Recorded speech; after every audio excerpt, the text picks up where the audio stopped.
ቱሪዝምን ከቅርስነት ወደ ቁርስነት እንቀይረው ነው። ቅርሱ አለ፣ ግን ቁርስ መሆን አልቻለም።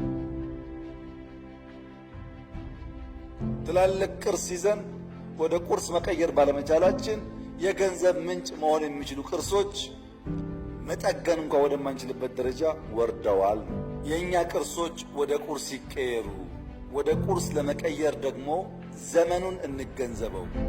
አሁን ያለው ዘመን፣ አሁን ያለው ትውልድ፣ አሁን ያለ ጎብኚ ቫሊዩ ፎር መኒ እና ኤክስፒሪየንስ ደምሮ የሚያይ ነው።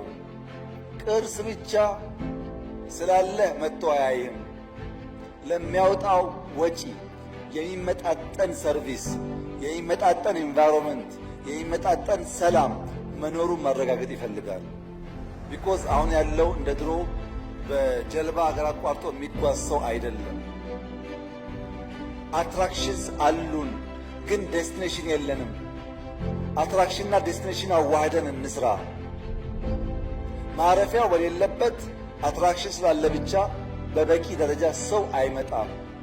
እንዳልኳችሁ ባለፉት 3 ወራት 10,000 የሳውዲ ዜጎች ወንጪን የጎበኙት አትራክሽኑ ብቻውን ባለበት ሰዓት አልመጡም። ዴስቲኔሽን ተሰራን ጭምር ሁለቱ ተደምሮ መሆን አለበት።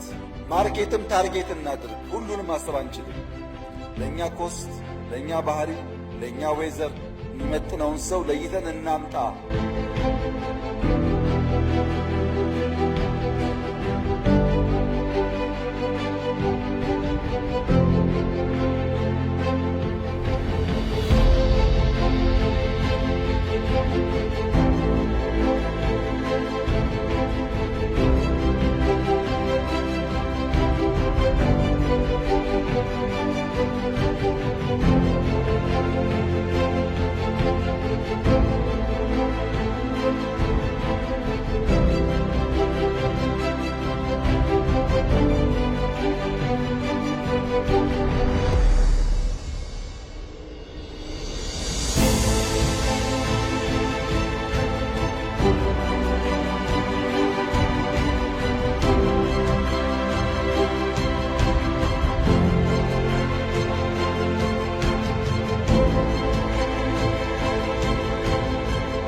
ስቶሪ በጣም ኢምፖርታንት ነው።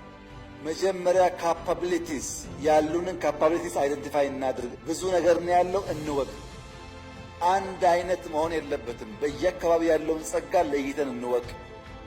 ከዛስ ኮንሰርቭ እናርግ፣ ኮንቨርት እናርግ። ያወቅነውን እንጠብቅ።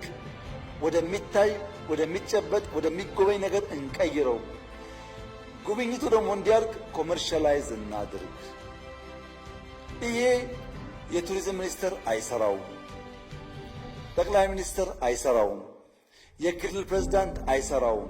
እንደ ማህበረሰብ በጋራ ታሪካችን፣ ቅርሳችን፣ ቦታችን የማድነቅ የማወደስ፣ የማክበር እና የማሳወቅ ስራ እንስራ። የሁላችን ስራ መሆን አለበት። ኮሌክቲቭሊ የሀገር ሀብት መሆኑን አምነን በሃሽታግ ፕሮሞት ብናደርገው ከፍተኛ ሀብት ሊያመጣልን ይችላል። ለምሳሌ በዚህ ዘመን ሃሽታግ ብናደርግ ሃሽታግ አክሱም፣ ሃሽታግ ሰሜን ማውንቴን፣ ሃሽታግ ባሌ ብንል ስንት ዓለም መድረስ ይችላል።